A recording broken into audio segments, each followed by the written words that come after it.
Wake Up with Jeremy Grunin. Get up, get out, do something. Join the conversation. 732-505-1160. News Talk Radio WOBM AM 1160 and 1310. Listen online at WOBMAM.com. Hey, welcome back. Wake Up with Jeremy Grunin. It is now 7:06. Friday, December 2nd, 37 degrees, getting up to 51 today. WOBM AM 1160 and 1310 News Talk Radio, streaming live on the radio, pup app, and WOBMAM.com. 732-505-1160 to join the conversation. We are now joined on the line by Joe Muccioli. He is talking to us about the Jazz Arts Project. So good morning, Joe. How are you? Good morning, Jeremy. I'm glad you said wake up. That's something I definitely need to do this early in the morning for me. Listen, don't be saying how early in the morning it is. We start here at 5:30. We let you sleep in this morning. Oh, my word. In my world, that's pretty early. Yeah, listen, by the way, in our world, that's early too. So talk to us. Give me the kind of the broad stroke overview. What is the Jazz Arts Project all about? Well, Jazz Arts Project is a nonprofit organization. We're based here in Red Bank, New Jersey, although we have supporters and members and audience members that come to see us from throughout the tri-state area, really, because what we do, I think we've forged kind of a unique nonprofit model in that we're putting on world-class music events. Celebrating jazz music, really America's classical music, throughout the year. And we use the proceeds from all those shows that we do to fund education programs for area youth. We do a year-round Jazz Arts Academy at the Count Basie Theater. We house it there, and we have an arts partnership with the Count Basie Theater. And we run summer camps, free summer camps for kids just learning to play instruments during the summer, and we try to make a difference in giving these kids instruments and opening up like a world of opportunity for them, basically. Now you called this, the first thing you did was you called this the classical art music form. Is that right? Did I hear that right? Well, jazz is really an American invention.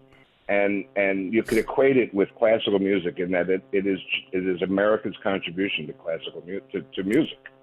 It is America's classical music. That's how I see it. Yeah, that's I've never heard it characterized that way. That was an interesting take. So talk to me. How do you feel like, from a popularity standpoint, where are you seeing jazz relative to other musical kind of areas? Is it growing? Is it shrinking? Is it maintaining? Where do you see it?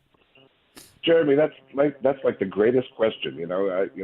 Congratulations, you hit the nail on the head, because at one point jazz was popular music. At one point, right. Benny Goodman, Count Basie, Duke Ellington, these were popular icons of the day. But the music was and remains really integral to American society, and it has a lot of integrity and musical value, that it remains an art form rather than sort of a flash in the pan of popular music. So unfortunately, by popular standards, it's really overcome by the American Idol kind of popular music shows and attention that pop music gets. So it's way down on the popular thing. However, I can tell you from firsthand experience, when you put on a show with really great jazz music from world-class artists, if you have an audience in attendance that's sort of locked in there, and you give them that music, they love it. They love it. The problem exists in getting them to the show and getting butts in the seat, right? Because it's not in their media attention and in front of their faces all the time that they would go and buy a ticket to it. But if you give it to them where they are, which is one of our challenges, they love it. It's just great music, and luckily we've been able to. Our organization is now in our 11th year, and we've been able to, through the years, sort of build a following. So when we put on shows, you know, we are now pretty much at capacity of wherever we put on a show. So I'm very proud of that, which means, you know, our message is getting out there, and I think people are starting to realize that anything we produce is going to be a high quality, really artistic endeavor, and it's something worth seeing. Right. Like our upcoming Sinatra birthday bash, which is this Sunday is going to happen. Well, so that brings me to an interesting. First of all, I wanted to kind of piggyback and say, although jazz in and of itself is not certainly, I would say it's not on the rise as a genre. The inspiration of jazz on so many of today's modern performers is profound. I mean, you could see where how many of them kind of point to jazz artists as having been their inspiration for their current format, right? Oh, you're so right in that. There, you know, so many rock and rollers like wake up to Gary Walker on WBGO in the morning to listening to jazz. Right. You'd be surprised. And also many of the traveling groups, pop singers, R&B singers, rock and roll groups, many of them, you know, hire jazz musicians because they see that value in what they can bring to their music. And that's been traditional, to tell you the truth, which is one of the reasons why, you know, we pay tribute to Frank Sinatra so much, because he made it a point to hire the best jazz musicians around at the time. And that's so evident in his recordings. Right. So we bring up Sinatra, and it's interesting that you mentioned Sinatra, because when I think of Sinatra, I'm just trying to think, do I think of Sinatra as jazz? Am I the only one who kind of does? I mean, I look at him as standards. I look at him as, but I don't know that it kind of like screams jazz to me, but it does, right? Well, that's sort of my point. The fact that he got his start with Tommy Dorsey, right? Right. And at the time, a noted jazz band, a big band, and all the work he did with Count Basie, Quincy Jones leading the band there and doing those great recordings. As I was saying, he always hired the greatest jazz musicians of the time. So, his phrasing comes from that era, from jazz directly.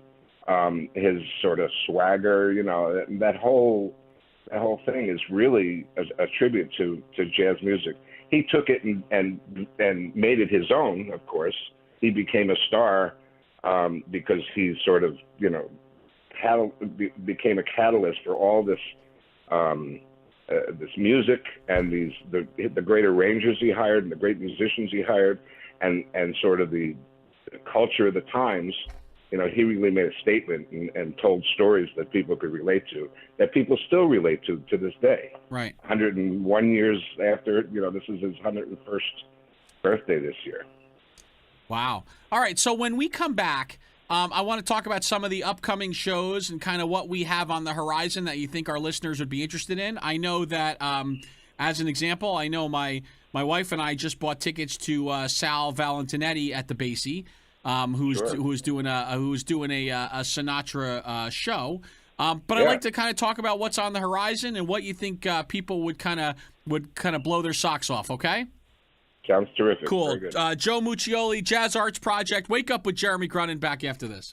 Stay tuned for Preferred Company with Joel Markell and Marianne Levy at 8. Wake Up with Jeremy Grunin continues next. News Talk Radio WOBM AM 1160 and 1310. Hey, welcome back. Wake Up with Jeremy Grunin. We're on the line with Joe Muccioli. We're talking about the Jazz Arts Project. So what do we have upcoming that you want to kind of call our listeners' attention out to? Well, the big one is this Sunday at the Count Basie Theater at 4 p.m. We have this year our 10th annual Sinatra Birthday Bash. Oh. It's a huge show for us every year, and this show actually is our biggest fundraiser. All the proceeds to this show go to our summer camps for kids during the summer. But this show is really, traditionally, almost sell out this show every year. And people seem to love it because, A, it's Frank Sinatra. I mean, what's not to love? And B, we put a 28-piece, fully professional orchestra on stage. This year we have 5 tribute singers that have auditioned to be on the show. We have Dina Martin is going to make an appearance. Dean Martin's daughter. I mean, this is royalty here, you know, right. in that genre. And Donnie Most from Happy Days, who is now going out with a singing career, doing great. I understand there's going to be an appearance also by Uncle Floyd will be on the show. And it's just going to be one Sinatra song after another in the original arrangements. Nelson Riddle and Billy May, right? All those great recordings. A couple of surprises here and there, but it's really a great show to see because you're hearing a live orchestra right in front of you on stage, which is a rarity these days. You know, that's one of the things we pride ourselves in is you know, essentially recreating that great acoustic sound and that great orchestral jazz influenced sound in a big way. We have some great singers on the show also, some local guys. You know, it's interesting you mentioned Sal Valentinetti. We actually called him to see if he would do a spot on our show. The scheduling didn't work out this year, but, you know, it may in the future at some point. Because he's a young guy, you know, that caught on to this book. You know, he realizes the value in this music, and he's doing very well, and I applaud him for it. We have a couple of young people on our show as well. Zach Alexander is a college student from Middletown, New Jersey.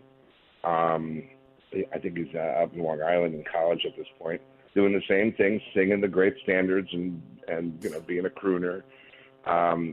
Everyone from you know, that age all the way through a retired guy who's a wonderful singer, Steve Kozlowskis. We have Jerry Pierce, Kathy Graham, and Marcus Goldhaber from New York City. So we have kind of a broad range of great talent on the show in front of a great big orchestra and some celebrities. It's a fun all-around show. Right. You know, every year people from the back of the audience, you hear them singing along with everything. They just have a grand old time. Absolutely. So, you know, you mentioned that. So it's going to be we're almost at Frank Sinatra's 101st birthday. So, exactly. You know, I mean, I'd like for you to break it here on this show first. Are you expecting to actually have Frank Sinatra there on Sunday? Well, he's certainly there in spirit. Right. I guess that would be hard, huh? I was hoping. It would be difficult. You know, listen. I guess I could sell a lot of tickets like that. Well, right? Joe, listen, you always want to sell tickets. I'm always trying to drive ratings, so I thought maybe this was going to be the one, but I guess this isn't going to get it done for us. Well, he will be there in spirit, and you know, maybe there might be some film clips here and there, and so the people can have definitely a connection to the old man. That's good. Why don't you tell people where they can get tickets, how they can learn more, and how they can learn more about what you're doing? Tickets are available at the Count Basie box office. You know, I don't have the number offhand with me, but CountBasieTheater.org is also a way to get tickets. The Count Basie box office. How about we say it's let's go out on a limb and say it's 732-842-9000. That sounds right. Let's go with it. All right. I suppose I should know that, huh? No, it's no worries. That's where I'm here. I am your safety net, Joe. Don't you worry about it. I definitely appreciate that. And it's 4 p.m. this Sunday, December 4th. It's a believe me, it's a great show. You'll love it. We also do things throughout the year. So once you see what we're doing on this show, you're going to want to see some of the other shows. We do another show in the spring at Two River Theater, right, which is a tribute to the American Songbook. Basically, we call it the Enchanted Evening of Song.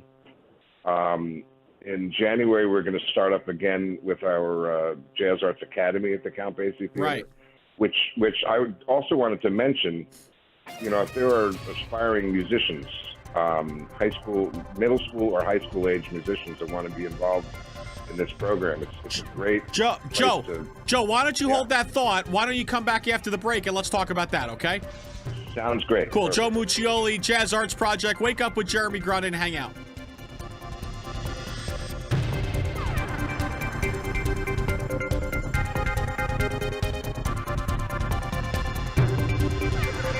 Coming up next, the latest from WOBM News, the Town Square, New Jersey News Network, and Fox News Radio. Wake up with Jeremy Grunin. News Talk Radio, WOBM AM 1160 and 1310. Live from the Jersey Shore to the world. Get up, get out, do something. Wake up with Jeremy Grunin. Take the show wherever you go. Download the free Radio Pup app for your smartphone or tablet.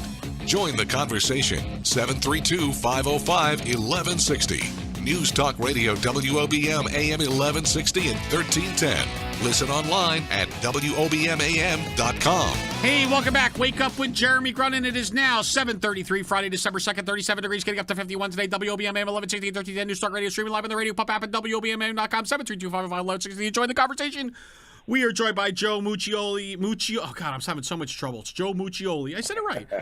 Jazz Arts Project. Joe, you were talking about the educational aspect at the Count Basie Theater, so why don't you talk a little more about that? Well, we have an arts partnership with the Count Basie Theater we're very proud of. And we run a program called the Jazz Arts Academy, where we have middle school and high school students who play an instrument, and we bring them in, and we have some great jazz, professional, world-class jazz artists as their coaches and instructors. And we essentially teach them all about jazz and how to play it and about improvisation. It's basically opening up a world to them that, they've never heard of, basically. And it also gives them an opportunity to meet other student musicians from all over the area, which is really interesting for them. They gain new friends and new insights and new sort of possibilities, and it challenges them, of course, to improve on their instrument. And out of this program, we've been doing this for many years now. We've had students who graduated high school and have gotten great positions and scholarships to some fabulous universities and schools based on their abilities on their instrument. So it's definitely an opportunity for them. And of course, we don't expect every student to become a professional musician, but I think what we're doing here is we're helping to gain an audience for the future for this great music. Because these kids they sort of they get lit up about the music that we make them listen to, and try to emulate and play. So it's a really definitely a rewarding program. And there are spots we're encouraging any students that play instruments in their own school bands. This is a great adjunct program to their own careers or their own whatever they're doing in their school. They'll definitely gain some great talent, some great experience and skills to be able to play jazz much more. It'll be more fun for them, for sure. Right, no doubt. And so, students can call the Count Basie Theater Education Department and ask about that program. We start up, I think, January 20th is the next semester. We just finished a semester in the fall with some great, talented kids, and we'll continue. We go through the whole year, including a summer camp for that group. Very cool, very cool. Hey, Joe, I don't know if you're aware, but every time we have a guest on, we like to give them a magic wand, right? We like to give them the fairy dust, the pixie dust, the ability just to wiggle their nose and make an impact on the world. And, I know this is a little hard, and I feel like, you're all about the jazz and about the arts. And so I wonder, Joe, what would you do with that magic wand? That's a funny question, because the story about the woman who was granted one wish, and she wished for thin thighs, Right. And the person said, well, is that all? You got one wish, and that, you know, do you have something like for humanity, or can it get bigger than that? She said, oh, okay, tin thighs for everyone. Nice. So my thing is, you know, let's have great music for everyone. Let's really support the arts in this country, like we really haven't been doing that well, in my opinion. Which is why we have nonprofits like ours to try and boost the arts. You know, as a musician, I'm a music director and guest conductor for many different groups all over the world. As I travel around the world, I notice that so many countries really support the arts, and you could see it reflected in their audiences. Their audiences come prepared for what they're going to hear. They study up on it. They ask really intelligent questions when you meet them, and their even their ticket prices are subsidized. It seems like, because they seem very low, but they support the arts, and students grow up in those countries really knowing great musicians from the past in all genres, and great music, really a good arts education. And we come to this country, and what we do when we have problems with the budget is the first thing we cut is the arts program. Yeah, every time. Program, right? So, you know, for my wish, my magic wand would be, you know, from the very start, early years, arts education for everyone, and supporting the cultural programs. Very cool. Joe, where could folks learn more about the Jazz Arts Project and everything you're working on? Well, www.jazzartsproject.org is our website, and the best way to learn about what we do is to come to the Sinatra Birthday Bash Show on Sunday, December 4th at 4 p.m. at the Count Basie Theater. Very nice. Joe Muccioli, thanks so much for spending some time with us this morning. Thank you so much. All right, have a great weekend. More Wake Up with Jeremy Grunin back after this.